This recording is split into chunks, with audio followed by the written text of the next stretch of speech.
Hello दोस्तों, welcome to my YouTube channel Ashwin Malu RS. इस video में हम पीटी 365 इकोनॉमी को कंटिन्यू करेंगे। तो जो अगला टॉपिक है वो है फॉरेन पोर्टफोलियो इन्वेस्टमेंट। तो सबसे पहले देखते हैं कि ये होता क्या है। तो FPI refers to investing in the financial assets of a foreign country such as stocks और बॉन्ड्स, यानी किसी भी फॉरेन कंट्री के फाइनेंशियल एसेट्स में इन्वेस्ट करना, चाहे वो स्टॉक्स हो बॉन्ड्स हो, अवेलेबल ऑन एन एक्सचेंज। अब एफडीआई में क्या होता है कि यहाँ पे फिजिकल एसेट्स में, यानी जैसे मान लो किसी की कंपनी में, ठीक है, इन्वेस्ट कर दिया और ग्रेटर देन 10% कोई भी इन्वेस्ट करेगा, इसका मतलब वो उस कंपनी में सच में इंटरेस्टेड है, वो लॉन्ग टर्म में उस कंपनी के साथ जुड़ना चाहता है। लेकिन वो लेस देन 10% है तो वो एफपीआई में गिना जाता है।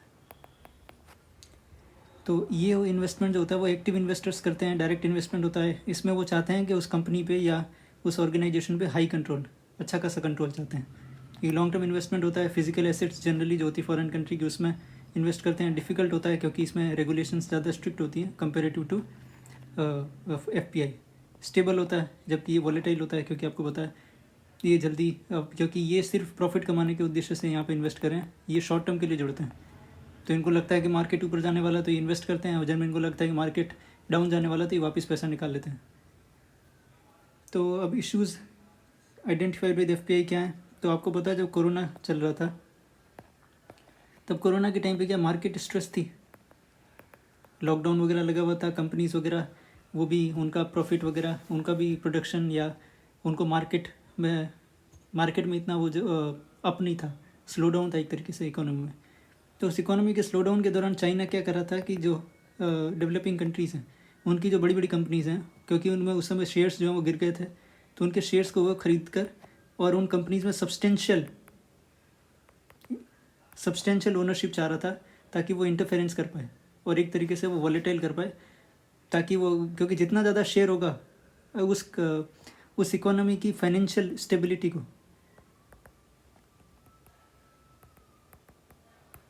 चाइना उतना नुकसान पहुंचा सकता है। क्योंकि जितना ज़्यादा उसमें शेयर होगा, वो एकदम से अगर वो शेयर निकाल दे तो मार्केट एकदम से क्या कहते हैं वो गिर जाएगा। तो इसके लिए उस समय सरकार ने क्या किया था कि एंटिटी व country that shares a land border with India can invest only under the government route. आपको पता है जो एफडीआई है वो दो रूट से आता है, एक तो ऑटोमेटिक और एक गवर्नमेंट रूट से। जो ऑटोमेटिक रूट से होता है उसमें तो सिर्फ आरबीआई को इन्फॉर्म करना रहता है, और जो गवर्नमेंट रूट है उसमें जो कंसर्न डिपार्टमेंट है उसकी परमिशन लेनी पड़ती है, उसकी परमिशन लेनी पड़ती है।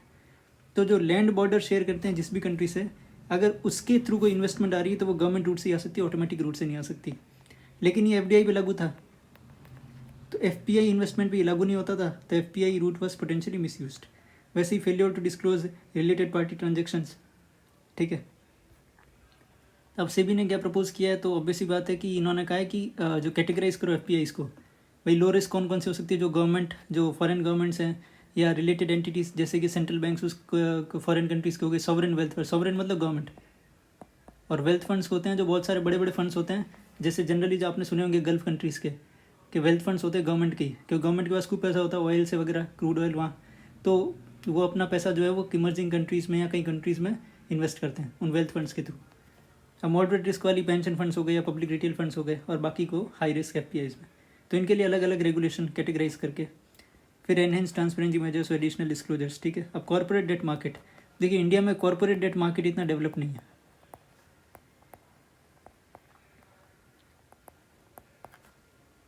तो कॉर्पोरेट डेट मार्केट क्या होता है, जैसे गवर्नमेंट डेट मार्केट होता है, गवर्नमेंट को पैसा जब रेज करना होता है तो डेट इंस्ट्रूमेंट, क्योंकि पैसा कैसे रेज करती है कंपनीज या गवर्नमेंट। अब गवर्नमेंट का तो मान लो कोई पीएसयू है तो, या कोई कंपनी है, तो वो एक तो इक्विटी अपने शेयर्स इशू करती हैं, ठीक है, और दूसरा डेट इंस्ट्रूमेंट उधार लेके।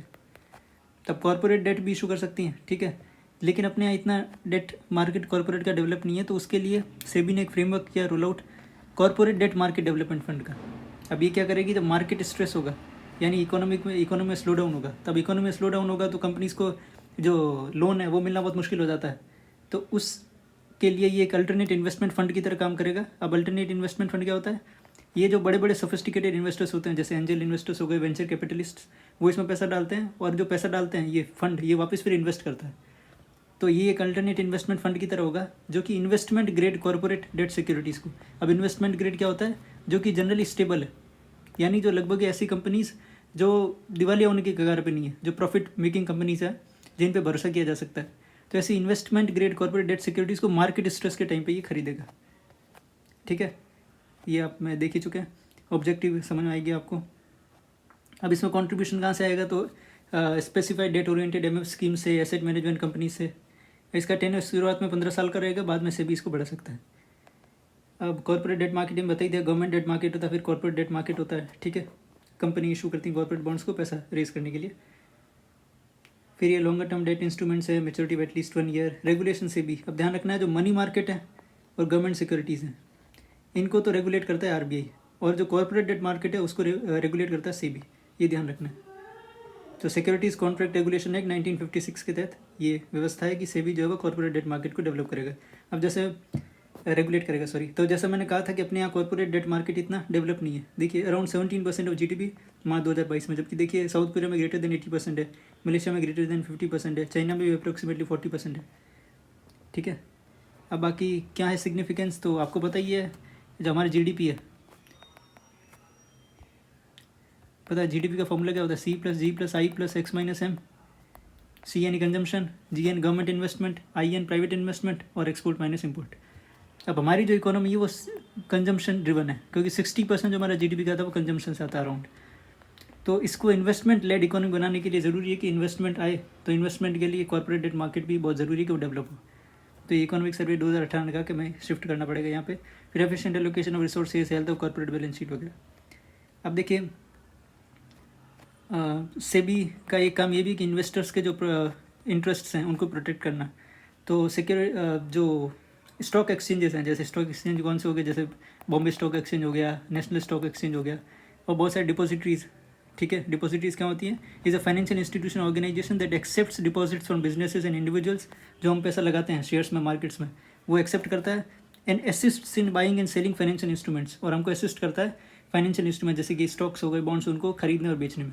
तो एक तरीके से इंटरमीडिएट की तरह काम करता है इन्वेस्टर के बीच में और जिस कंपनी को अपन खरीद रहे हैं कंपनीज़ के बीच में। तो ये तो क्या डिपॉजिटरी। तो डिपॉजिटरी जैसे कौन सी, जैसे एग्जांपल के लिए central depository services India limited, national service securities depository limited. तो डीमेट अकाउंट अपना जैसे खुलता है शेयर्स के लिए, तो वो सिर्फ ओनली इन डिपॉजिटरीज में ही खुल सकता है। तो ये जो ऑल स्टॉक एक्सचेंजेस हैं और डिपॉजिटरीज को हम एस्टेब्लिश करना है एक investor protection fund, cell establish. और एडमिनिस्टर कौन करेगा, तो इसके लिए एक अलग से सेपरेट ट्रस्ट बनाना पड़ेगा। सेग्रीगेट फंड, यानी इन फंड्स को अलग रखना है, मतलब इन्वेस्टर प्रोटेक्शन फंड को इम्यून रखना है अदर लाइबिलिटीज़ जो स्टॉक एक्सचेंज और डिपॉजिटरीज की। अब हाफ ईयरली रिव्यू होगा इन कॉर्पस का, इन इस फंड का, कि इस फंड में एडिक्वेट पैसा है कि नहीं है। अब कंट्रीब्यूशन कहाँ से आएगा, तो स्टॉक एक्सचेंज वाले तो 1% लिस्टिंग फी है उसमें डालेंगे। फिर जो भी 1% सिक्योरिटी डिपॉजिट के इश्योर कंपनीज, उससे जो भी इंटरेस्ट अर्न होगा वो उसका 100% इनको इसमें रखना है। फिर पेनल्टी वगैरह, फिर एटलीस्ट 70% ऑफ इनकम और इंटरेस्ट और income receive from any investment made from IPF, यानी इन्वेस्टर प्रोटेक्शन फंड से ही उन्होंने कोई इन्वेस्टमेंट की है और उससे कोई इंटरेस्ट या इनकम उनको मिली है, तो उसका 70% कम से कम वापस इन्वेस्टर प्रोटेक्शन फंड में ही डालना है। अब डिपॉजिटरीज 5% ऑफ देयर प्रॉफिट्स वगैरह, all penal fines and penalties वगैरह, और IPF से अगर कुछ इन्वेस्टमेंट करते हैं तो। अब यूटिलाइजेशन तो वही है, ठीक है, legitimate investment claims of the clients, defaulting trading managers, interim relief देना इन्वेस्टर्स को, इन्वेस्टर एजुकेशन अवेयरनेस वगैरह ही, ठीक है। अब सर्विसेज फंड तो बहुत सारी जो services, different kinds of services जो इन्वेस्टिंग पब्लिक है, जो इन्वेस्टर हैं, उनको प्रोवाइड करवाना, जैसे इन्वेस्टर एजुकेशन अवेयरनेस प्रोग्राम या कंपनीज़ की इन्फॉर्मेशन को डिसेमिनेट करना। तब इसकी फंडिंग कहाँ से होगी, तो स्टॉक एक्सचेंज जैसे BSE NSE है, वो अपना लिस्टिंग फ़ी का कम से कम 20% जो है वो इसके लिए रखेंगे। अब इसका सुपरविजन कौन करेगा, तो रेगुलेटरी ओवरसाइट कमेटी। अब देखिए रेगुलेटरी ओवरसाइट कमेटी क्या है, तो market infrastructure institutions. Market infrastructure institutions कौन है, These are a financial entity that provides essential infrastructure for running the daily operations in the stock market or capital market। यानी stock market और capital market के लिए जो essential infrastructure है daily operation के लिए, वो जो प्रोवाइड करवाती है वो फाइनेंशियल एंटिटी, वो मार्केट इंफ्रास्ट्रक्चर इंस्टीट्यूशन है। जैसे स्टॉक एक्सचेंज हो गया, डिपॉजिटरीज हो गई, क्लियरिंग हाउसेस हो गए, ये सारे MIIs हैं। अब इन MIIs को कंट्रोल करने के लिए या MIIs के लिए 7 कमिटीज़ बनी, उसमें से एक कमेटी ये रेगुलेटरी ओवरसाइट कमेटी, वो सुपरवाइज करेगी इन्वेस्टर सर्विसेज फंड को। अब यूटिलाइजेशन क्या होगा, वही है इन्वेस्टर एजुकेशन अवेयरनेस, ठीक है। एटलीस्ट 50% जो इसका पैसा है वो कॉर्पस है, वो should be spend in Tier 2 and Tier 3 cities. Cost of training of arbitrators. अब जो अगर इसमें कुछ पैसा बच जाता है जो यूटिलाइज नहीं होता है IPF में या ISF में, इन्वेस्टर प्रोटेक्शन और इन्वेस्टर सर्विसेज फंड में, तो जो बचा हुआ पैसा है वो चला जाएगा investor protection and education fund, जो कि सेबी का है, ठीक है। तो ये investor protection education fund SEBI ने एस्टेब्लिश किया था, काम तो सारे उसके वही हैं जो इनके ही हैं। ये फंड कहाँ से होता है? सेबी से होता है। फिर सेंट्रल गवर्नमेंट स्टेट गवर्नमेंट की ग्रांट हो गई, फिर सिक्योरिटी डिपॉजिट्स हो गए, बाकी ISF का जो बचा हुआ पैसा है अनयूटिलाइज्ड वो इसमें आ जाएगा। ठीक है, अब आते हैं सोशल स्टॉक एक्सचेंज। अब सोशल स्टॉक एक्सचेंज, अब देखिए कोई भी कंपनीज जो कि पॉजिटिव सोशल इम्पैक्ट क्रिएट करती हैं, जैसे गरीबी के लिए, यानी पॉजिटिव सोशल इम्पैक्ट यानी इरेडिकेटिंग पॉवर्टी या हंगर मिटाने के लिए, हेल्थ के फील्ड में, एजुकेशन के सेक्टर में, तो ऐसा कोई पॉजिटिव सोशल इम्पैक्ट करती है उनको बोलते हैं सोशल एंटरप्राइज। अभी सोशल एंटरप्राइज दो तरीके के हो सकते हैं, एक तो नॉट फॉर प्रॉफिट जो प्रॉफिट नहीं कमाते, और एक हो सकता है फॉर प्रॉफिट जो देते तो अफोर्डेबल प्राइसेस में सर्विसेज लेकिन कुछ रेवेन्यू अर्न करते हैं वो। अभी नॉट फॉर प्रॉफिट है, इनको तो अगर फंड रेज करना है सोशल स्टॉक एक्सचेंज पे तो रजिस्टर करना पड़ेगा, कंपलसरी है अगर पैसा रेज करना है इस प्लेटफॉर्म पे। और अगर फॉर प्रॉफिट है उसको रजिस्टर करने की ज़रूरत नहीं है, बिना रजिस्टर किए भी वो पैसा रेज कर सकते हैं SSC पे, सोशल स्टॉक एक्सचेंज पे। तो ये एक पहला बेसिक डिफरेंस ध्यान रखना है आपको। दूसरा बेसिक डिफरेंस ये है कि जो नॉट फॉर प्रॉफिट ऑर्गेनाइजेशन है वो zero coupon, zero principal bond issue कर सकते हैं। अब ये क्या होता है? कूपन मैंने आपको बताया था इंटरेस्ट, और प्रिंसिपल तो आपको पता ही है। यानी मान लीजिए सोशल स्टॉक एक्सचेंज पे किसी नॉट फॉर प्रॉफिट ऑर्गेनाइजेशन, मान लो किसी NGO ने 100 रुपये आपसे लिए, आपने 100 रुपये उसमें इन्वेस्ट किए, तो ना तो इसके बदले में आपको कुछ इंटरेस्ट मिलेगा और ना इसके बदले में आपको प्रिंसिपल, यानी जब मेच्योरिटी पीरियड इसका पूरा हो जाएगा तब आपको प्रिंसिपल भी वापस नहीं मिलेगी, यानी 100 रुपये भी वापस नहीं मिलेंगे। ये कुल मिला के एक तरीके से चैरिटी या दान मान लीजिए, ठीक है। तो उसके लिए zero coupon zero principal bond है। अब ये इशू कर सकती कौन? Not for profit organisation. ये फॉर प्रॉफिट ऑर्गेनाइजेशन नहीं कर सकती। फॉर प्रॉफिट ऑर्गेनाइजेशन कैसे पैसा इकट्ठा कर सकती हैं? तो वही जो नॉर्मल इक्विटी अपने शेयर्स इशू करके या डेट इंस्ट्रूमेंट, ठीक है, डेट सिक्योरिटीज़ वगैरह इशू करके। तो ये आपको ध्यान रखना है। तो ये इसमें लिख रखा है, ठीक है, zero coupon zero issue bond, ठीक है। फॉर प्रॉफिट ऑर्गेनाइजेशन जो इक्विटीज़ और डेट इंस्ट्रूमेंट्स के थ्रू कर सकती हैं, बाकी देख लीजिएगा। अब देखिए ये इरेडिकेटिंग हंगर, पॉवर्टी वगैरह ये सब।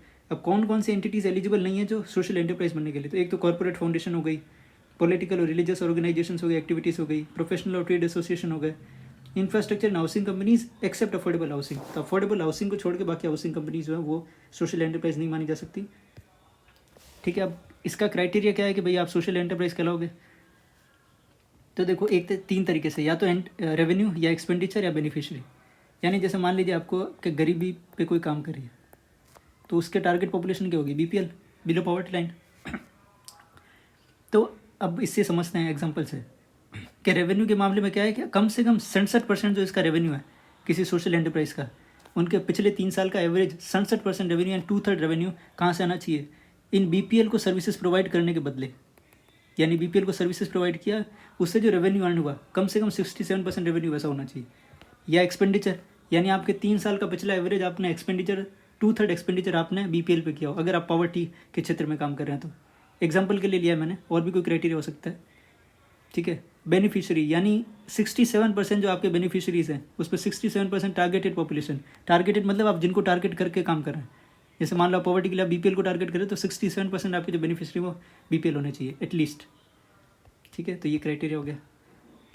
अब आते हैं external sector, exchange rate management. अब देखिए करेंसी वैल्यूएशन क्या होता है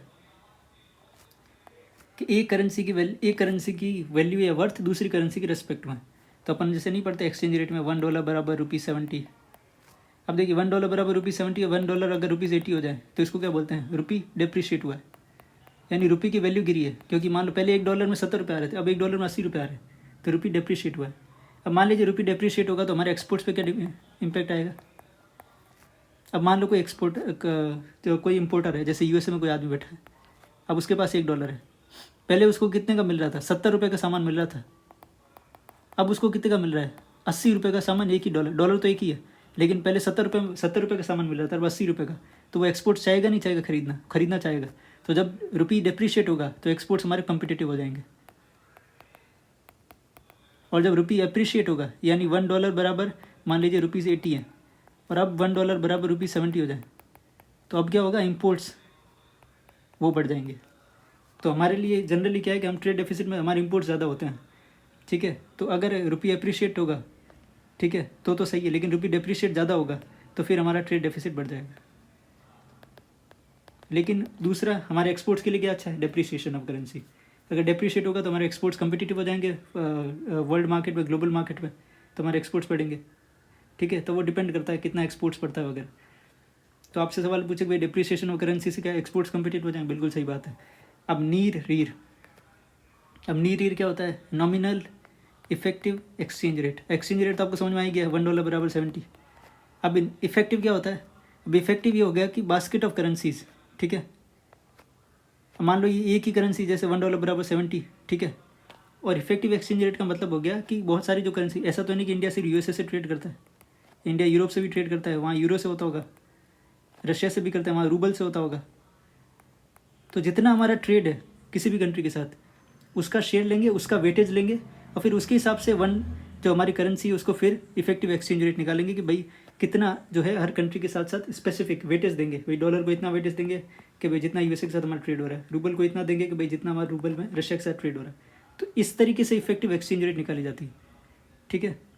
और नॉमिनल मतलब करंट प्राइसेस पे, जहाँ पे इन्फ्लेशन को एडजस्ट नहीं किया जाता, ठीक है। यहाँ पे exchange rate adjusted for relative price differential between domestic and foreign countries. तो जो डोमेस्टिक और फॉरेन कंट्रीज़ के बीच में जो प्राइस डिफरेंस है उसको एडजस्ट करके अगर निकालेंगे तो रियल इफेक्टिव एक्सचेंज रेट, और अगर ऐसे नॉर्मल निकालेंगे तो नीर। अब नीर और रीर में अगर ये मान लो नीर और रीर बढ़ती है, यानी आपकी करेंसी अप्रिशिएट हो रही है,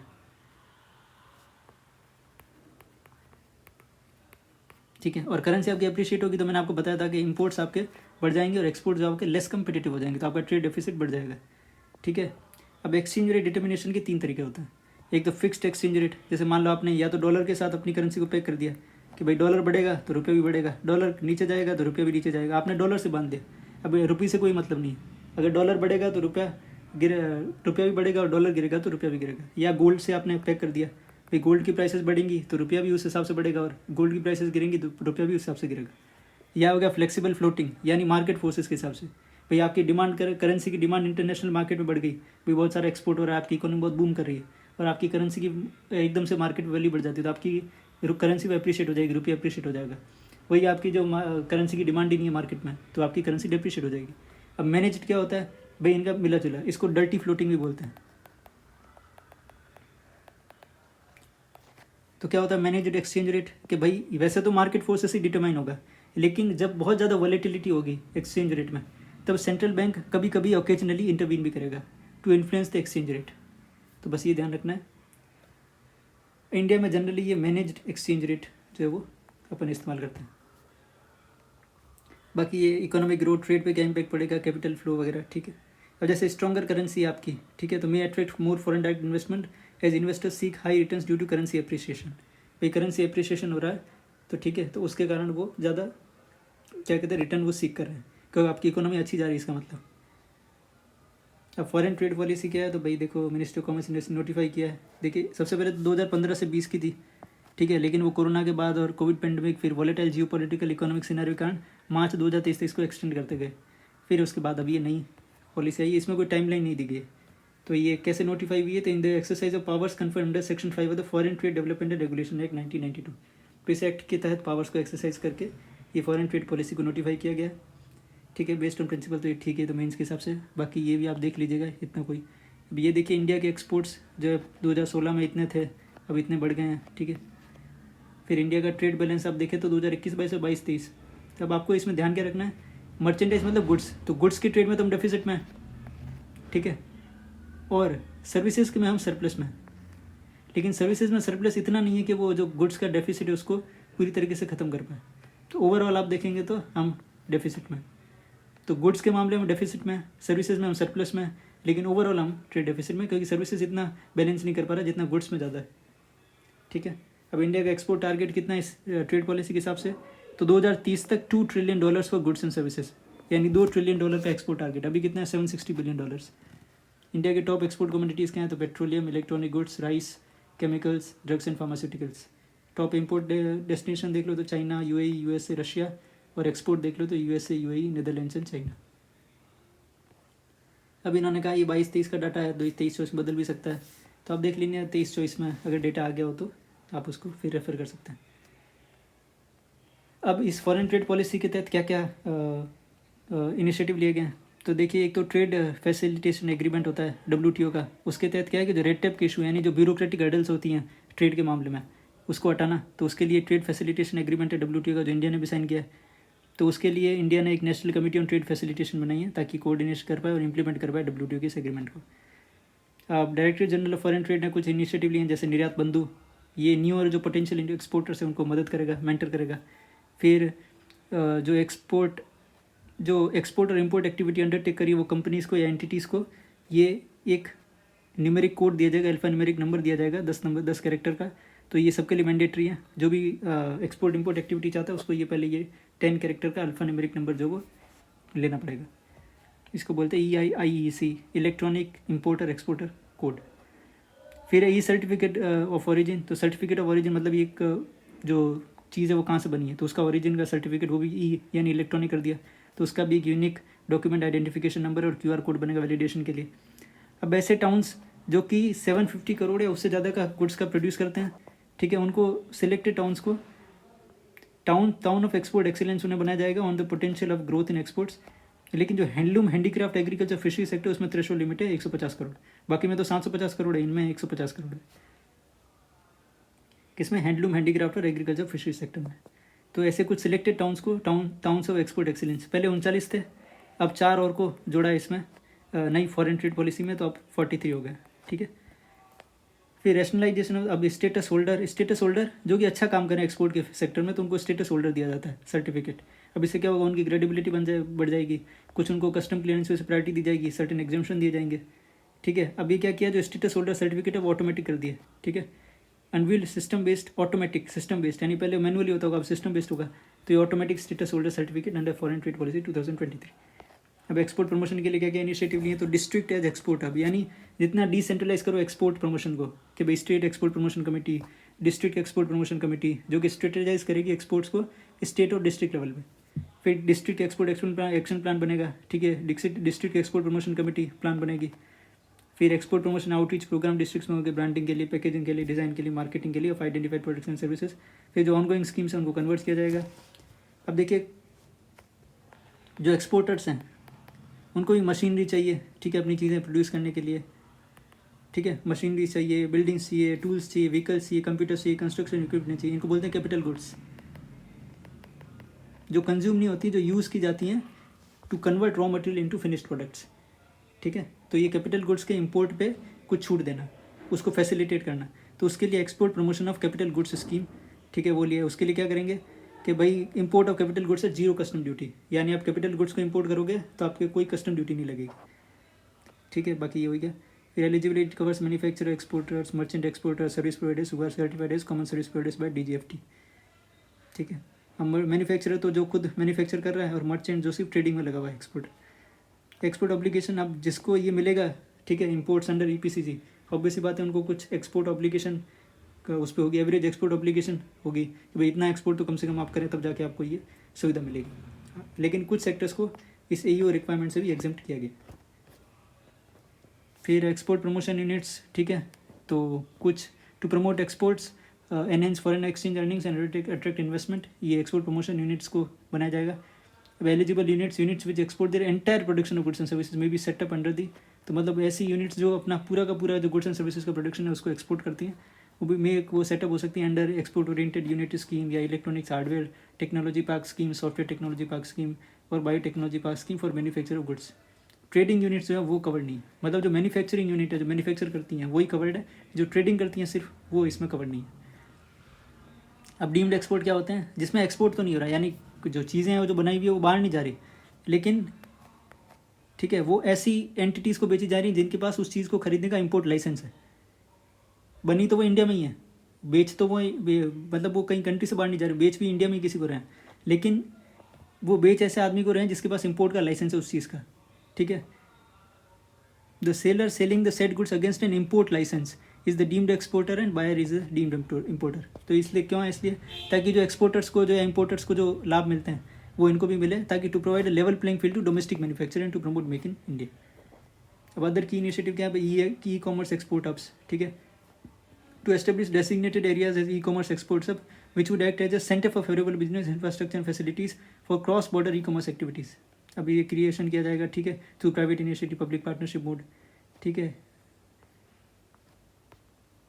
तो ये सारे जो है एग्लोमरेशन करेंगे सारे बेनिफिट्स का, सर्टिफिकेशन का, टेस्टिंग फैसिलिटीज़ का, डेडिकेटेड लॉजिस्टिकल इंफ्रास्ट्रक्चर, इनको फाइनेंशियल असिस्टेंस मिल सकती है under market access initiative scheme. फिर पोस्टल रूट के थ्रू जो हमारे फॉरेन पोस्ट ऑफिसेज हैं, जो हमारे पोस्ट ऑफिसेज हैं, फॉरेन पोस्ट ऑफिसेज हैं, उनके साथ मिलके तो फॉरेन जो पोस्ट ऑफिस के पोस्टल रूट के थ्रू ई कॉमर्स एक्सपोर्ट्स किए जा सकते हैं। इसको बोलेंगे डाकघर, डाकघर पोस्ट ऑफिस को बोलते हैं। निर्यात केंद्रास shall be operationalise throughout the country to work in hub and spoke model with foreign post offices to facilitate cross border e commerce. अब ड्यूटी एग्जाम्पशन, अब ड्यूटी बहुत सारी लगती हैं, आपको पता है इंपोर्ट एक्सपोर्ट में बेसिक कस्टम्स ड्यूटी लगती है, एडिशनल कस्टम्स ड्यूटी लगती है, सेस लगता है, education cess, anti dumping, countervailing, safeguard duty. तो इन सारी ड्रीम, अब एडवांस ऑथोराइजेशन किसी के पास है तो imports under advance authorisation exempted में सारी ये ड्यूटीज। और ड्यूटी फ्री इंपोर्ट ऑथोराइजेशन, ये इनको सिर्फ एग्जेम्प्टेड किया जाता है payment of basic custom duty, बाकी तो चुकाना पड़ेगा, बेसिक कस्टम ड्यूटी से इनको एग्जाम्पशन मिल जाएगा। लेकिन एडवांस ऑथोराइजेशन है तो सारी की ड्यूटी से आपको मिल जाएगा।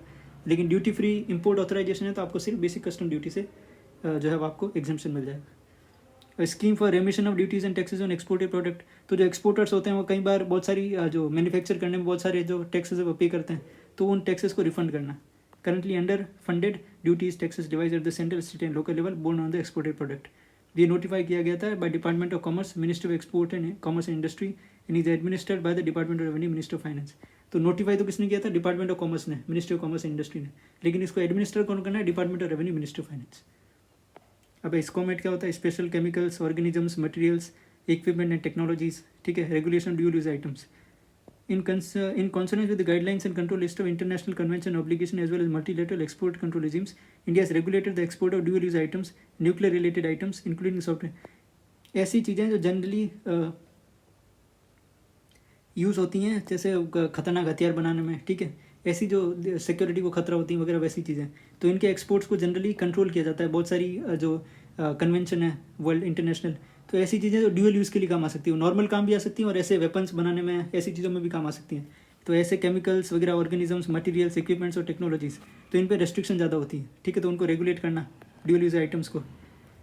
इट इज़ आइदर प्रोहिबिटेड और permitted under the authorisation unless specifically exempted, या तो ये जनरली प्रोहिबिटेड होते हैं या परमिटेड होते हैं सिर्फ ऑथराइजेशन, ठीक है, अनलेस स्पेसिफिकली एग्जेम्प्टेड।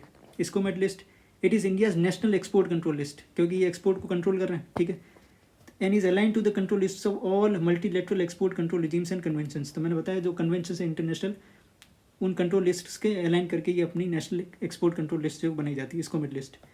ये रेगुलेट कैसे होती है, weapons of mass destruction and the delivery system prohibition of unlawful activities act 2005 है, उसके तहत ये आइटम्स को रेगुलेट किया जाता है। Imported goods covered under the SCOMET list are not permitted for export. मान लो आप स्कोमेट लिस्ट के तहत जो चीज़ें हैं उसको आपने इंपोर्ट किया, आप उसको फिर एक्सपोर्ट नहीं कर सकते। अब आउटरीच प्रोग्राम ना स्कोमेट, भाई स्कोमेट के बारे में जानकारी प्रोवाइड करवाना will be organise by DGFT in association with administrative ministry department, trade association for effective awareness among the export importer dealing with trade manufacturing. तो ऐसे ट्रेडर्स, मैन्युफैक्चरर्स, एक्सपोर्टर्स, इंपोर्टर्स जो कि इन चीज़ों के मामले में जो है वो डील कर रहे हैं, उनको अवेयर करना कि भाई ये कानून है, ऐसे इन चीज़ों को आप ऐसे एक्सपोर्ट नहीं कर सकते, या एक्सपोर्ट कर सकते हैं तो इसके लिए आपको जो परमिशन लेनी पड़ेगी वगैरह वगैरह। अब स्कोमेट आइटम्स में क्या क्या हो सकते हैं, तो अलग अलग कैटेगरीज बनी हुई हैं, ठीक है, तो कौन कौन सी लाइसेंसिंग अथॉरिटी होगी वो दे रखी है सामने। जैसे न्यूक्लियर मटेरियल्स है, nuclear related other materials, equipment, technology, तो वो उसका डिपार्टमेंट एटॉमिक एनर्जी हो गया, ठीक है। जैसे टॉक्सिक केमिकल एजेंट्स हो गए, अदर केमिकल्स तो directory general of foreign trade हो गया। माइक्रो ऑर्गेनिज्म टॉक्सिन्स हो गए तो डीजीएफटी जनरल हो गया, बाकी वैसे इसमें डीजीएफटी है। फिर nuclear related other equipment technology जो कि कैटेगरी 0 में कवर नहीं है तो वो डीजीएफटी हो गया। फिर एरोस्पेस वाला वो भी डीजीएफटी। म्यूनिशंस लिस्ट ये department defence production, ministry of defence. Reserve में भी डीजीएफटी और स्पेशल मटेरियल्स इक्विपमेंट वगैरह ये भी डीजीएफटी। अब फ्री ट्रेड एग्रीमेंट, ठीक है, recently the union cabinet approved signing ratification bilateral investment treaty with UAE. तो बायलैटरल इन्वेस्टमेंट ट्रीटी मतलब कि एक कंट्री दूसरी कंट्री के साथ इन्वेस्टमेंट के लिए एक कॉन्ड्यूसिव माहौल दोनों कंट्रीज़ के लिए बने, तो उसके लिए बायलैटरल इन्वेस्टमेंट ट्रीटी, यानी हम आपके इन्वेस्टर्स को हेरेस नहीं करेंगे, आप हमारे इन्वेस्टर्स को हेरेस मत करना, हम आपके इन्वेस्टर्स को कुछ छूट देंगे, आप हमारे इन्वेस्टर्स को कुछ छूट दो। तो ऐसी इन्वेस्टमेंट ट्रीटी जो है वो ऐसी एक bilateral investment treaty ratify sign की है यूएई के साथ। तो एक रेसिप्रोकल एग्रीमेंट है for according protection to investments by national and companies of one state in another state. अब फ्री ट्रेड एग्रीमेंट तो आपको पता ही है, ठीक है। अब इसमें जो टाइप्स ऑफ एफटीएज हैं या जो ओपननेस बोलते हैं, ट्रेड ओपननेस, तो वो बढ़ती रहती हैं। जैसे प्रेफरेंशियल में आप कुछ चीज़ों पे आप ड्यूटीज़ को कम कर दोगे, ठीक है। फ्री ट्रेड में आप reduce tariffs on trade among themselves. Custom union में क्या करोगे आप कि मान लो जैसे 4 कंट्रीज़ का कस्टम बनाया हमने, ठीक है, मान लो एग्जाम्पल के लिए ले रहे हैं, जैसे इंडिया हो गया, नेपाल हो गया, भूटान हो गया और बांग्लादेश हो गया, मान लीजिए एग्जाम्पल के लिए कि इन 4 देश का हमने कस्टम बनाया, कस्टम यूनियन बनाया। तो इन 4 देशों में तो कस्टम की एक ही रेट रहेगी, ठीक है। और जो नॉन मेंबर्स हैं, यानी जैसे मान लो श्रीलंका हो गया, ठीक है, तो इसके लिए एक ही कस्टम की रेट लगेगी। यानी श्रीलंका से आने वाली चीज़ के लिए इंडिया में भी वही कस्टम रेट रहेगी, नेपाल में भी वही रहेगी, भूटान में भी रहेगी और बांग्लादेश में भी वही रहेगी। तो ये होता है कस्टम यूनियन, ठीक है। कॉमन मार्केट कस्टम यूनियन, मतलब कस्टम यूनियन वाली शर्त तो पूरी करनी है। वे members allow the movement of labour और कैपिटल, साथ साथ में लेबर और कैपिटल के मूवमेंट को भी अलाउ करें, तो कॉमन मार्केट हो गया। और इकोनॉमिक यूनियन तो फिर मॉनेटरी और फिजिकल पॉलिसीज भी सेम हो जाती है। जैसे EU है, यूरोपियन यूनियन, तो उनकी खुद की पार्लियामेंट है, उनकी खुद की एग्जीक्यूटिव होती है, ठीक है, और उनकी करेंसी भी एक ही है, ठीक है, यूरो। तो वैसे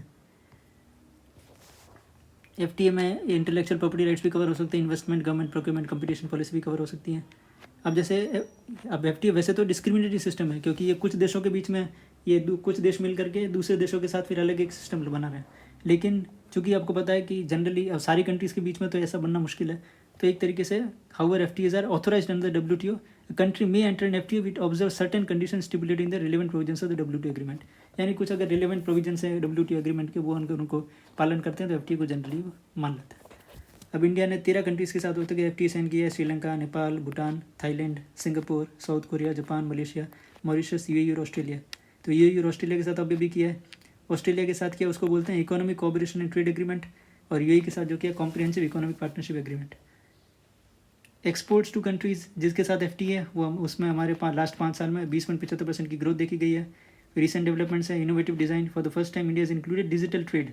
तो जो इंडिया ने UAE के साथ FTA किया उसमें डिजिटल ट्रेड को भी शामिल किया है। जो नॉन टैरिफ बैरियर्स होते हैं जैसे सैनिटरी एंड फाइटोसैनिटरी मेजर्स हो गए, तो इंडिया ऑस्ट्रेलिया वाले में उसको भी एड्रेस किया गया है। सर्विसेज सेक्टर में, क्योंकि इंडिया की जो खासियत है वो सर्विसेज है, ठीक है, तो प्रीवियस एग्रीमेंट्स में इतना सर्विसेज पे ध्यान नहीं देते थे, लेकिन इंडिया की वो स्ट्रेंथ है, तो अब इंडिया ने उस पर भी ध्यान देना शुरू किया है। Natural trading partners, the trade baskets of these nations show a good degree of complementarity, thus classifying them as natural trading partners, ठीक है। इंडिया आसियान FTA, अब देखिए जो जनरली इंडिया में क्या होता है कि जो FTAs हैं, नीति आयोग की भी एक रिपोर्ट थी कि जनरली जो FTA हैं वो इंडिया के लिए इतने बेनिफिशियल नहीं रहे। तो इंडिया में इम्पोर्ट तो बढ़ा है लेकिन एक्सपोर्ट उतना उस रफ्तार के साथ नहीं बढ़ा है। तो ट्रेड डेफिसिट जो है वो इन कंट्रीज़ के साथ है, FTA वाली कंट्रीज़ के साथ। तो जो हमारा आसियान के साथ FTA है उसको हम रिव्यू कर रहे हैं। तो इसका ये कह रहे हैं कि to conclude the review of existing FTA and goods by 2025, यानी 2025 तक हम रिव्यू कर लेंगे जो एग्जिस्टिंग FTA गुड्स में आसियान के साथ। अब ग्लोबल ट्रेड बैरियर्स क्या होते हैं? देखो, टैरिफ बैरियर्स होते हैं कि भाई आपने टैक्सेस बढ़ा दिए, कस्टम टैक्स बढ़ा दिया, ये सेफगार्ड ड्यूटी, काउंटर वेलिंग ड्यूटी, तो पैसे वाला टैरिफ बैरियर्स और टैक्सेस वाला हो गया, वो हो गया टैरिफ बैरियर।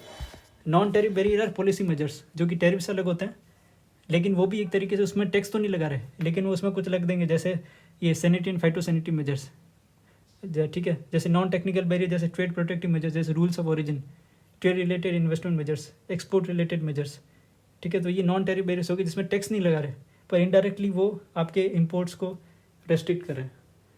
जैसे एग्जांपल के लिए आपको बता दिया कि भाई जो सेब है, यहाँ से अगर इंडिया से सेब जा रही है यूरोप में, तो उस सेब में अगर कोई कैसा कुछ मिल गया, कोई कंटेंट, और वो कहेंगे भाई ये कंटेंट हमारे यहाँ तो सही नहीं है, तो फिर वो उसके आधार पे आपको रोक लेंगे। या कई बार आपने देखा होगा कि जो वेस्टर्न कंट्रीज़ है, कई बार वो कहती हैं कि अगर आपकी कंट्रीज़ में लेबर लॉज जो है वो साउंड नहीं है, प्रॉपर नहीं है, तो हम आपके यहाँ के एक्सपोर्ट को रेस्ट्रिक्ट कर देंगे। तो ये हो गया ये टेक्निकल बैरियर, ये नॉन टैरिफ बैरियर होगा, इसमें टैक्स नहीं लग रहा, टैरिफ नहीं लग रहा, लेकिन वो एक तरीके से बैरियर तो काम कर ही रहा है ट्रेड के बीच में।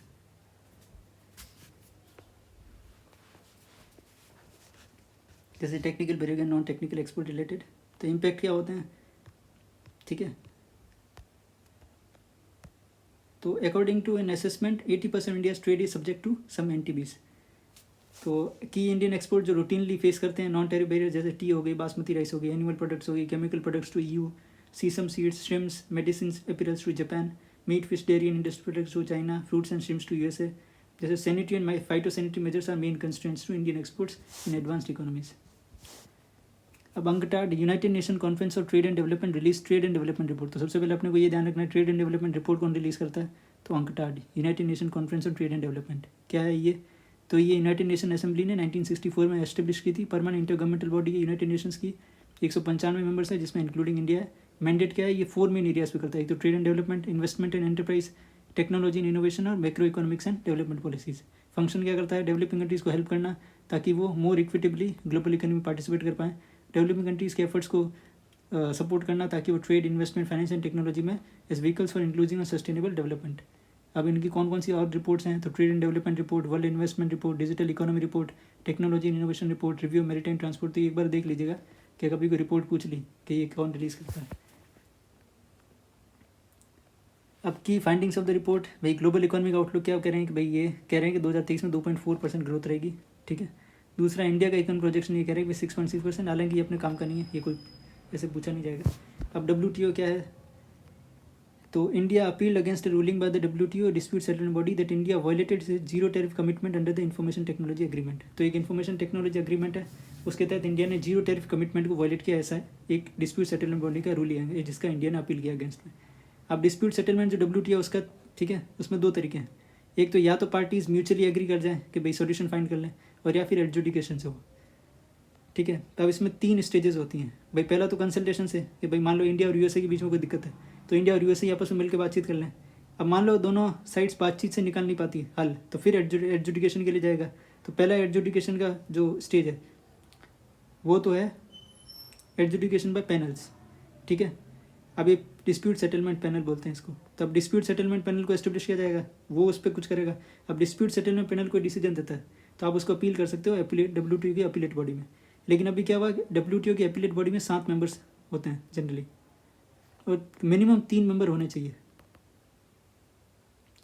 और अभी क्या USA ने, जो आपको पता है ट्रम्प, जो डोनाल्ड ट्रम्प है, उनके टाइम पे उन्होंने कहा था कि WTO हमारे हिसाब से या अनफेवरेबली या हमारे अनफेवरेबल है और वो दूसरी कंट्रीज़ को फेवर कर रहा है, तो उसके लिए उन्होंने जो इसमें अपीलेट बॉडी में मेंबर्स के अपॉइंटमेंट है उसको ब्लॉक कर दिया था। तो अब मिनिमम 3 मेंबर तो चाहिए, अब शायद पता नहीं, अब तो 1 मेंबर भी हुआ शायद, या मेंबर भी सब रिटायरमेंट हो गया सबका, तो नए मेंबर्स को अपॉइंट करने में USA ब्लॉक कर रहा है। तो इस कारण से ये डिसफंक्शनल है, अभी फंक्शन नहीं कर पा रहे, ठीक है। Implementation of the ruling includes possibility of counter measures event failure by parties in implementing the ruling, ये तो ठीक है, नॉर्मल चीज़ है। फिर WTO का भी ओनली ग्लोबल फोरम है जो कि setting the rules of international trade, ठीक है, ट्रेड नेगोशिएशन वगैरह। ये तो है।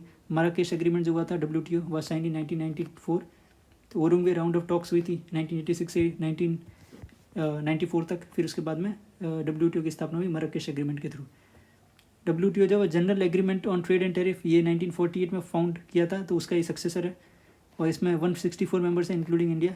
अब शायद अभी जो मिनिस्ट्रियल मीटिंग हुई थी WTO की लेटेस्ट, उसमें शायद 2 मेंबर्स को और ऐड किया है WTO में, एक शायद तिमोर लेस्ते है और एक और कोई मेंबर है, एक बार इसको चेक करिएगा।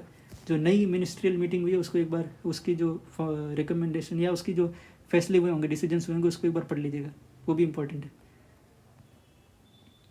Investment facilitation agreement at WTO launch in 2017 by a group of developing and least developed countries members. It is joint initiative aims at developing a multilateral agreement investment facilitation development that will improve investment business climate. It does not include India. बस इतना ध्यान रखना है कि भाई ये जो investment facilitation agreement है WTO का, इसमें इंडिया इंक्लूडेड नहीं है।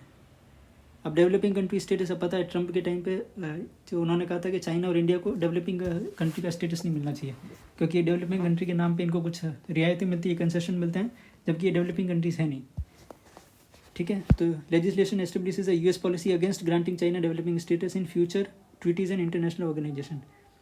It has been asserted that China has no longer been considered a developing country. World Trade Organization is not defined developed and developing countries, and therefore member countries are free to announce whether they are developed or developing. तो WTO ने define नहीं किया developed और developing, countries खुद से ही बोलती है कि भाई हम डेवलप्ड हैं या डेवलपिंग है, ठीक है। UN also has no formal definition, ठीक है, but still uses the term for monitoring purposes. अब है डी-डॉलराइजेशन। अब देखिए जो अब कंट्रीज़ हैं वो लोकल करेंसीज में, ठीक है, ट्रेड करना चाह रही है, वो डॉलर से हटना चाह रही है, क्योंकि आपने देखा होगा जब रशिया यूक्रेन वॉर हुआ या ईरान पे सैंक्शन लगाए, ठीक है, USA ने, तो अब चूँकि डॉलर की एक तरीके से तो कंट्रोल है वो यूएसए के पास है, तो यूएस मान लो किसी पे सैंक्शन लगा दे तो उसका तो इंटरनेशनल ट्रेड वो दिक्कत हो जाएगी उसमें। तो अब कंट्रीज़ जो है वो डॉलर से थोड़ा सा डाइवर्सिफाई करना चाह रही है अपने आप को, ठीक है। तो ब्रिक्स भी चाह रही है, ठीक है, in the process of creating a new currency for cross border payment. तो ठीक है, BRICS currency will be use for cross border trade. अब इंडिया एंड मलेशिया जो एग्री हो गए हैं कि भाई वो ट्रेड अपने इंडियन रुपीज़ में सेटल करेंगे, ठीक है। डी डॉलराइजेशन, ठीक है, आपको समझ आ गया। डी डॉलराइजेशन क्या है? It refers to the process when countries tend to reduce the reliance on the US dollars, यानी डिपेंडेंसी जो यूएस डॉलर पे उसको कम करना चाह रहे हैं as a reserve currency, medium exchange and as a unit of account. अभी ग्लोबल करेंसी के कैसे डिटरमिन होते हैं भाई? ओपन इकोनॉमी है, पॉलिटिकल इकोनॉमी स्टेबिलिटी है, कैपिटल अकाउंट कन्वर्टिबिलिटी है, एक्सेप्टेबिलिटी इंटरेस्ट है। आपको पता है यूएसए की, क्योंकि कोल्ड वॉर, फिर कोल्ड वॉर के बाद में यूएसए सबसे बड़ी शक्ति बन के उभरा, फिर डॉलर की एक तरीके से पूरी यूएसए की इकोनॉमी की हेजेमोनी और फिर डॉलर की भी, तो प्रभुत्व पूरा स्थापित हो गया। तो आज के टाइम में तो डॉलर बहुत ज़्यादा ही, ठीक है। तो यहाँ भी यूएसए में ओपन इकोनॉमी है, पॉलिटिकल इकोनॉमिक स्टेबिलिटी है, कैपिटल अकाउंट कन्वर्टिबिलिटी ओपननेस है, और एक्सेप्टेबिलिटी इंटरेस्ट तो है ही है डॉलर की, ठीक है। अपने यहाँ जैसे इंडिया में सिर्फ पार्शियल कैपिटल अकाउंट कन्वर्टिबिलिटी है, ये ध्यान रखिएगा। करंट अकाउंट कन्वर्टिबिलिटी तो अपने यहाँ पूरी है, लेकिन जो कैपिटल अकाउंट कन्वर्टिबिलिटी वो पार्शियल है। अब डी डॉलराइजेशन क्यों हो रहा है भाई? वेपनाइजेशन ऑफ ट्रेड, ट्रेड को वेपनाइजेशन किया जा रहा है, ठीक है। जैसे imposition of sanctions and the exclusion from Swift. Swift आपको पता है जो फाइनेंशियल इंस्टीट्यूशंस हैं इंटरनेशनल, उनके बीच में टेली कम्युनिकेशन का एक सिस्टम है। तो अभी जनरली जब ये रशिया यूक्रेन वॉर हुआ तो रशिया को इस स्विफ्ट सिस्टम से निकाल दिया था, ठीक है। तो इस कारण से लोग जो कंट्रीज चाह रही है कि भाई ऐसा नहीं हो कि ट्रेड को कभी हमारा कुछ इशू आए तो ट्रेड के लिए जो यूएसए सैंक्शन लगा दे या हमें स्विफ्ट से निकाल दे, तो ट्रेड का एक तरीके से वेपनाइजेशन, ठीक है। तो for instance sanctions were imposed on Russia after the Ukraine war. New emerging economies, तो rise of Asia as an economic power house has raise the importance of currencies like Indian rupee and the yuan. तो अभी China भी emerge हो रहा है बड़ी economy के तौर पे, तो इंडिया चाइना चाहेगा अपनी करेंसी को ठीक है करना, युआन को, ठीक है। इंडिया भी आगे जाएगा अब इंडियन रुपी को अपने। तो विजिबल बेनिफिट्स ऑफ डाइवर्सिफिकेशन, भाई आपको ऑब्वियस ही बात है, आपकी एक चीज़ पे अगर डिपेंडेंसी ज़्यादा है तो वो एक तरीके से आपके लिए फ़ायदेमंद नहीं है, तो आप डाइवर्सिफाई करना चाह रहे हो। और मैनिपुलेशन बाय यूएस, तो यूएस के पास है, तो dominance of the US dollar allows the US to manipulate the global financial system to its benefit, often at the expense of others. Benefits क्या हैं? तो रिडक्शन हो जाएगा सिस्टमेटिक रिस्क में ग्लोबल फाइनेंशियल सिस्टम में, आपकी एक्सपोर्ट कम्पिटिटिवनेस बढ़ जाएगी, greater control over debt management, reducing the borrowing costs, और अट्रैक्ट फॉरेन इन्वेस्टमेंट और एनहेंस मॉनेटरी प्राइस फ्लेक्सिबिलिटी। अब ग्लोबल इनिशिएटिव क्या क्या हुआ है? तो भाई 2021 में पीपल्स बैंक ऑफ चाइना ने सबमिट किया था एक global sovereign digital currency governance proposal to the Bank of International Settlements, ठीक है। तो बैंक फॉर इंटरनेशनल सेटलमेंट्स आपको पता है जो सेंट्रल बैंक से हमारे अलग अलग कंट्रीज़ के, उनका एक तरीके से एक ऑर्गेनाइजेशन है, जो आपको पता हो तो बेसल नॉर्म्स है, ठीक है। जो बैंक्स की जो फाइनेंशियल स्टेबिलिटी के लिए कुछ नॉर्म्स इशू होती हैं, बेसल नॉर्म्स, वो ये bank for international settlement he issue करता है।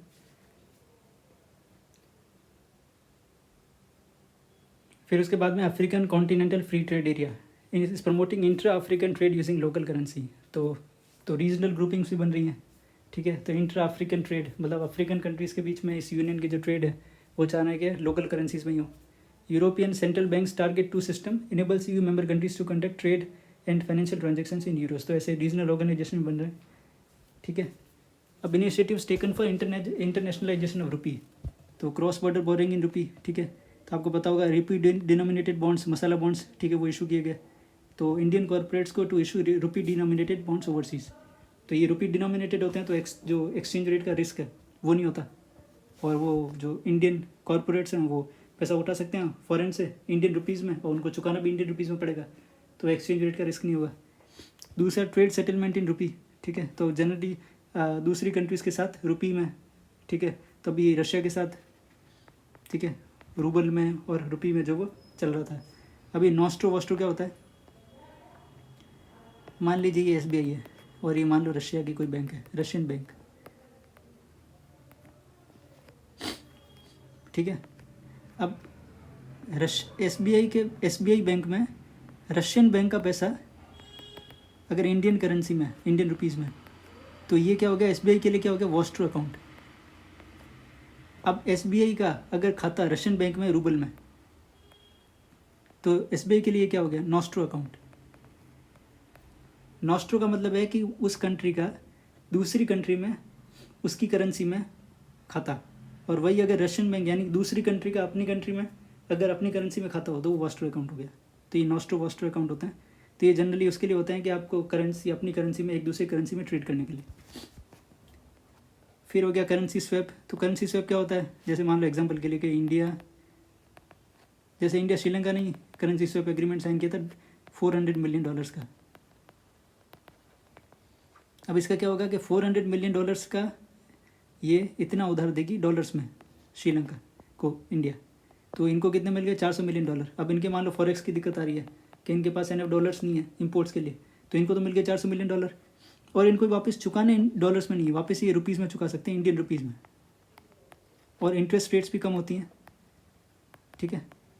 तो एक तरीके से इनको, क्योंकि श्रीलंका उसमें क्राइसिस में भी था, तो एक तो इनको कम इंटरेस्ट पे लोन मिल गया, और दूसरा मिला तो इनको डॉलर्स जो इनके फॉरेक्स सुधारेंगे, लेकिन इनको चुकाना इंडियन रुपीज़ में, ठीक है। Other measures, exploration domestic currencies use for regional trade settlement eight Asian clearing union वगैरह, enabling conditions to link domestic rupee interest rates and currency markets with offshore rupee markets, permitting primary dealers to act as market makers in forex market to improve market liquidity। या पढ़ लीजिएगा। अब remittances, तो remittances क्या होती हैं, जो generally हमारा डायस्पोरा है, जो इंडियन लोग जो बाहर रह रहे हैं, अब उनके जो रिलेटिव्स यहाँ होंगे, तो जो अपने रिलेटिव्स को वो पैसा भेजते हैं, तो वो क्या हो गया, रेमिटेंसेस। रेमिटेंसेस किस में आते हैं, तो बैलेंस ऑफ पेमेंट अपन ने पढ़ा था, तो उसका करंट अकाउंट जो होता है,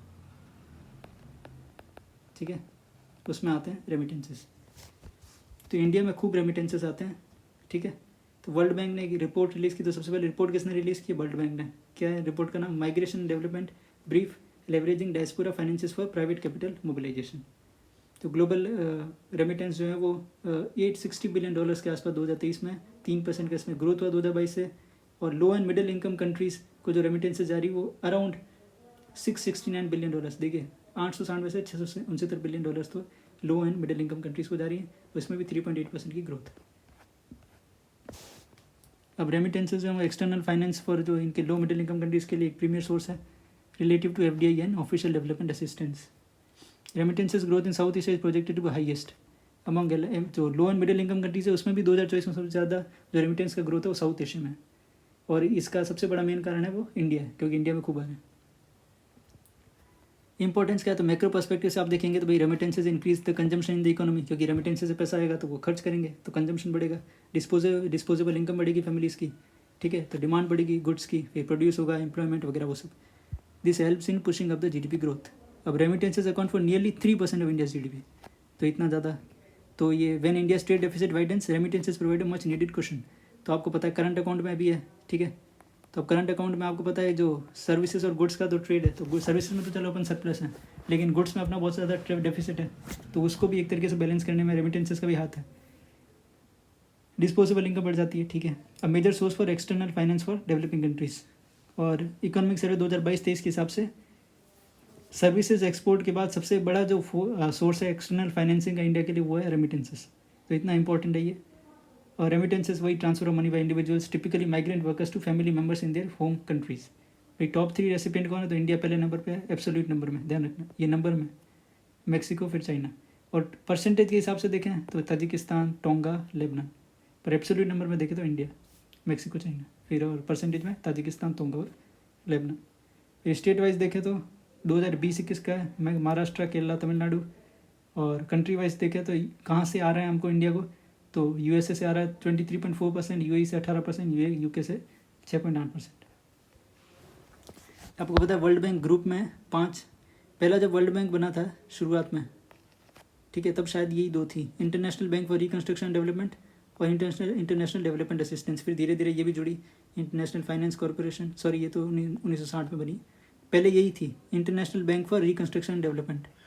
क्योंकि आपको पता है जो सेकेंड वर्ल्ड वॉर हुआ था उसके बाद में यूरोपियन इकोनॉमी जो थी, यूरोपियन देश थे वो पूरी तरीके से बहुत बर्बाद हो गए थे, तो उनको फिर उनके लोन्स देने के लिए, फाइनेंशियल असिस्टेंस के लिए इसको बनाया गया था। फिर उसके बाद ये जुड़ते गए, तो इसका नाम है वर्ल्ड बैंक ग्रुप, क्योंकि इसमें 1, 2, 3, 4 और 5 ऑर्गेनाइजेशन है। इंडिया इसमें से एक का पार्ट नहीं है, वो है international centre for settlement and investment dispute.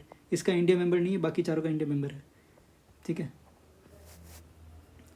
तो ये तो आपका as the largest development bank in the world, it supports the World Bank group's mission by providing loans, guarantees, risk management products, advisory services to middle income and creditworthy low income countries. और international development assistance का काम क्या है, भाई ये poverty को reduce करना जा रहा है, providing 0 to low interest loans यानी बहुत लो इंटरेस्ट पे, या तो जीरो इंटरेस्ट पे या लो इंटरेस्ट पे लोन्स देगा, ठीक है, इकोनॉमिक ग्रोथ के लिए।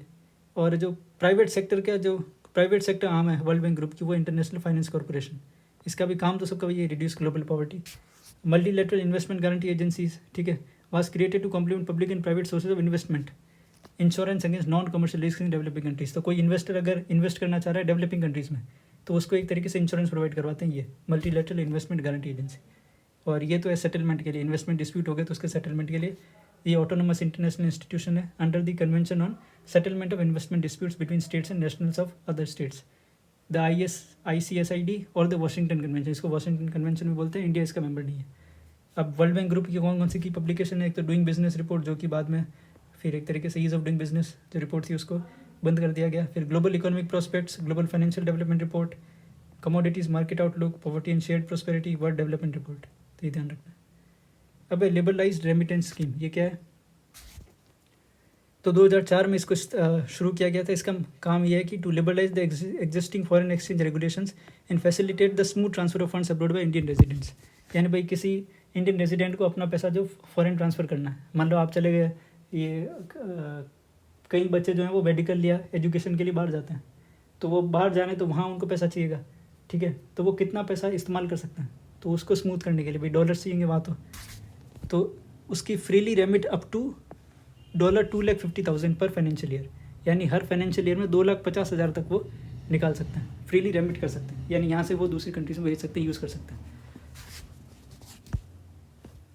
अब individuals require the RBI's prior permission to make any remittance. अब इससे ऊपर अगर करना है तो फिर RBI की परमिशन चाहिए। The scheme is not available to corporates, partnership firms, ये इंडिविजुअल्स के लिए, तो कॉर्पोरेट्स के लिए नहीं है, पार्टनरशिप फर्म्स के लिए नहीं है, हिंदू अनडिवाइडेड फैमिली के लिए और ट्रस्ट के लिए नहीं है। Remittances can be made in any freely convertible foreign currency, यानी किसी भी फॉरेन करेंसी में कर सकते हैं। अभी न्यूज़ में क्या है, तो under the RBI's liberalised remittance scheme the finance ministry include the overseas use of credit cards by Indian resident with in. तो ये $250,000 की जो लिमिट है उसमें अब जो overseas use of credit cards है उसको भी इंक्लूड किया गया। पहले ये बाहर थे, इसमें इस लिमिट में नहीं आते थे, लेकिन अब overseas use of credit card को भी इसमें इंक्लूड कर दिया, ठीक है। अब करंट स्टेटस क्या है, अनटिल नाउ जो प्रोविजन था उसमें overseas use of credit card नहीं था, ठीक है, 2,50,000 की कैप से बाहर था, वो इसमें इंक्लूड कर दिया गया। डेबिट कार्ड ट्रांजेक्शन तो पहले से इसमें इंक्लूडेड थे, अब क्रेडिट कार्ड वालों भी कर दिया।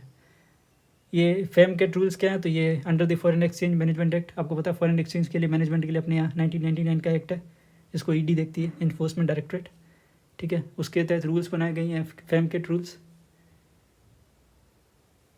ठीक है। अब ये under FEMA all resident Indians are free to buy और sell foreign exchange for any current account transaction except for those transaction for which withdrawal of foreign exchange has been prohibited by the central government. तो ऐसा कोई भी कारण जिसके central government ने prohibit किया, उसके अलावा करंट अकाउंट ट्रांजेक्शन के लिए आप, ठीक है, आप पैसा ले सकते हो, बाय कर सकते हो, सेल कर सकते हो फॉरेन एक्सचेंज को, for any current account transaction. ध्यान रखना, क्योंकि मैंने आपको बताया था करंट अकाउंट कन्वर्टिबिलिटी तो पूरी है, लेकिन कैपिटल अकाउंट कन्वर्टिबिलिटी अपने आप पार्शियल है। फिर demographic affected, the regulation will impact spending by high net worth individuals during foreign visits, ठीक है। अब TCS क्या है, तो भाई TCS क्या होता है भाई, टैक्स कलेक्टेड एट सोर्स। जो सेलर है या सेलेक्टेड गुड्स और सर्विसेज का, वही अपने सोर्स पे, यानी सैलरी काट देगा बायर को देने से पहले, ठीक है। In the context of foreign remittance and transaction this tax is collected when individuals send money abroad. तो भाई इंडिविजुअल जब अपनी मनी अब्रॉड सेंड करेंगे तो वही उस समय TCS कट जाएगा। तो यूनियन बजट 2023-24 में प्रपोज किया गया है maintaining 5% TCS for foreign remittances exceeding ₹7 lakh towards education and medical treatment. यानी एजुकेशन और मेडिकल ट्रीटमेंट के लिए आप 7 लाख से ज़्यादा ऊपर खर्चा कर रहे हो, ठीक है, तो आपको 5% फॉरेन रेमिटेंसेज पे 5% आपको TCS पे करना पड़ेगा। Similarly it propose no change in the 0.5% TCS on foreign remittances exceeding ₹7 lakh towards education through loans from financial institution.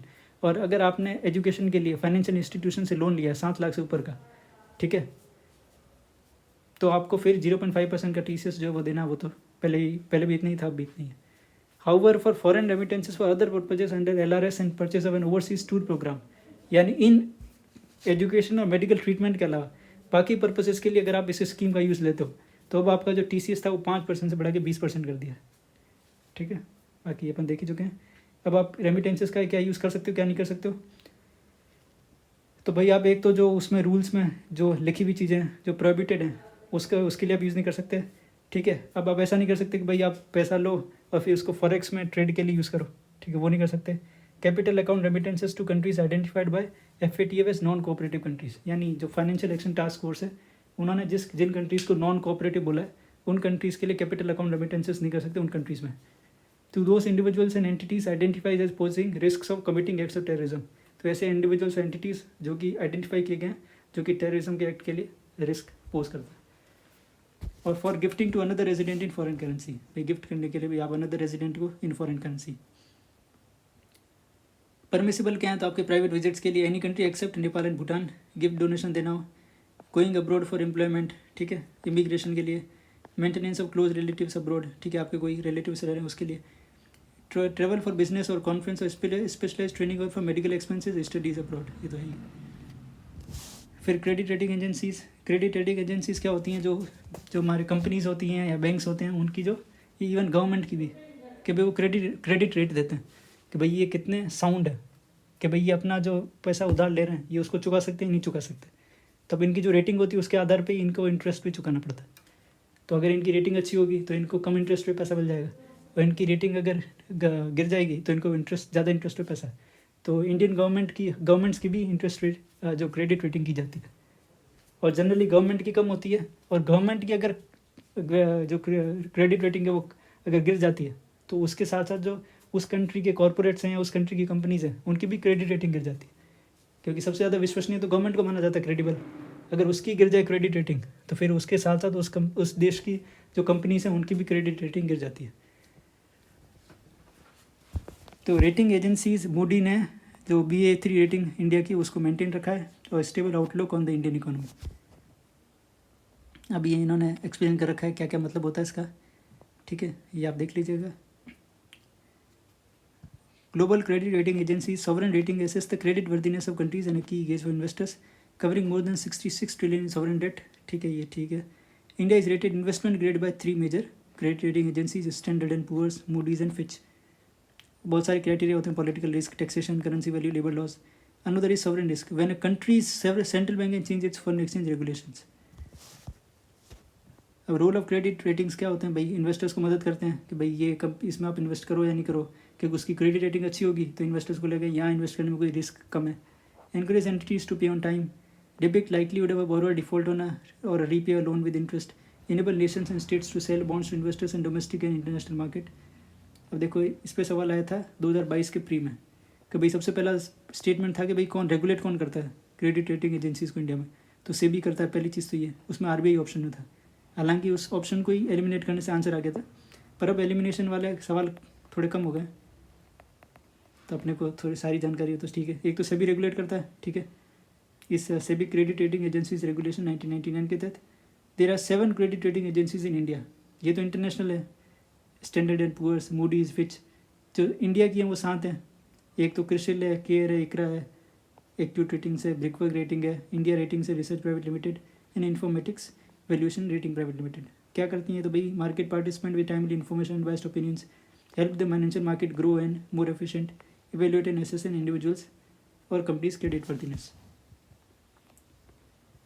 अब international monetary fund executive board ने एक प्रपोजल को इंक्रीज़ किया IMF कोटा को इंक्रीज़ करने के लिए। The board proposes a 50% quota increase allocated to members in proportion to their current quotas. तो जो उनके भी करंट कोटाज हैं उसके ही रेस्पेक्ट में 50% कोटा इंक्रीज सारे मेंबर्स को एलोकेट किया जाएगा। नाउ द प्रपोजल, ये तो किसने किया है, एग्जीक्यूटिव बोर्ड ने। अब एग्जीक्यूटिव बोर्ड ने तो इसको अप्रूव कर दिया, अब इसको कौन करेगा, voted on by board of governors, after which it will be made effective. Significance of the rise in quota, मतलब अभी तक हुआ नहीं है क्योंकि बोर्ड ऑफ गवर्नर्स जब परमिशन दे देंगे तब हो जाएगा। सिग्निफिकेंस क्या हो जाएगा भाई, safeguard for global financial stability, यानी ज़्यादा कोटा होगा तो ज़्यादा जो उधार है वो कोई भी अगर कंट्री जो बैलेंस ऑफ पेमेंट क्राइसिस से गुजरती है तो वो ज़्यादा उधार ले सकती है। अब ये कोटा कैसे तय होता है किसी कंट्री का, तो भाई आपकी सबसे बड़ा फैक्टर तो GDP 50%, फिर ओपननेस टू ग्लोबल इकोनॉमी 30%, फिर इकोनॉमिक वेरिएबिलिटी 15% और इंटरनेशनल रिजर्व्स 5%। तो सबसे बड़ा जो 50% है वो आधा वो है GDP का। फिर सेकंड नंबर ओपननेस, और थर्ड नंबर पे आपका इकोनॉमिक वेरिएबिलिटी, और फोर्थ इंटरनेशनल रिजर्व्स।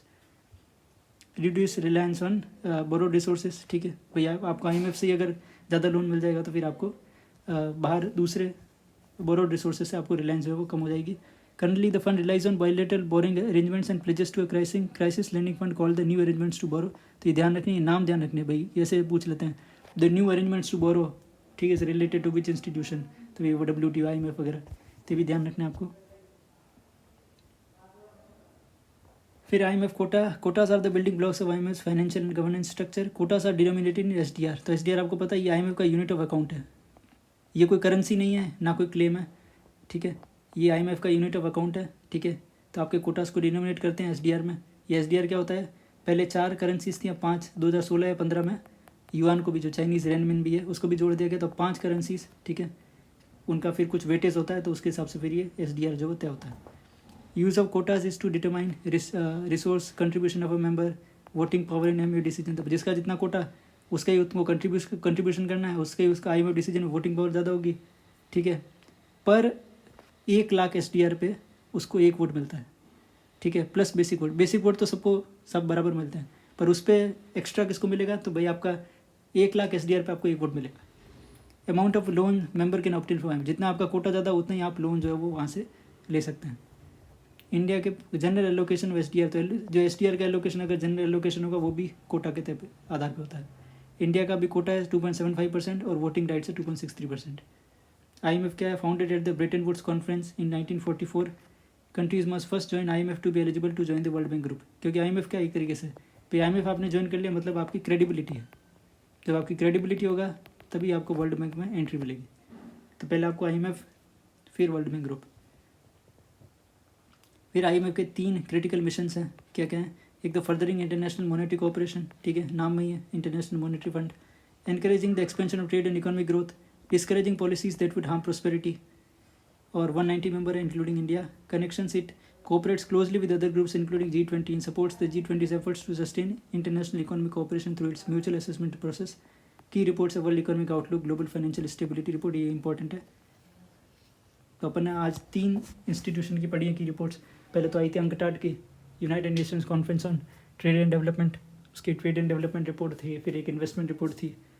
वैसे ही उसके बाद में आपने पढ़ी थी IMF की, ठीक है, तो IMF की पढ़ी थी, फिर अब ये वर्ल्ड बैंक ग्रुप की पढ़ी थी, ठीक है, जैसे ग्लोबल इकोनॉमिक प्रोस्पेक्ट्स, ठीक है, और एक अभी माइग्रेशन वाली भी पढ़ी थी, वो भी वर्ल्ड बैंक की थी, और ये है IMF की कौन सी, वर्ल्ड इकोनॉमिक आउटलुक और ग्लोबल फाइनेंशियल स्टेबिलिटी रिपोर्ट।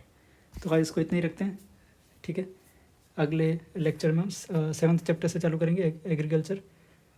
तो अगर आपको ये वीडियो अच्छा लगा हो तो please like, share and subscribe, और आप अपने दोस्तों के साथ भी इस वीडियो को शेयर करें जिसको लगता है कि जो PT 365 है उसके उनके लिए इम्पोर्टेंट है। तो ठीक है, थैंक यू।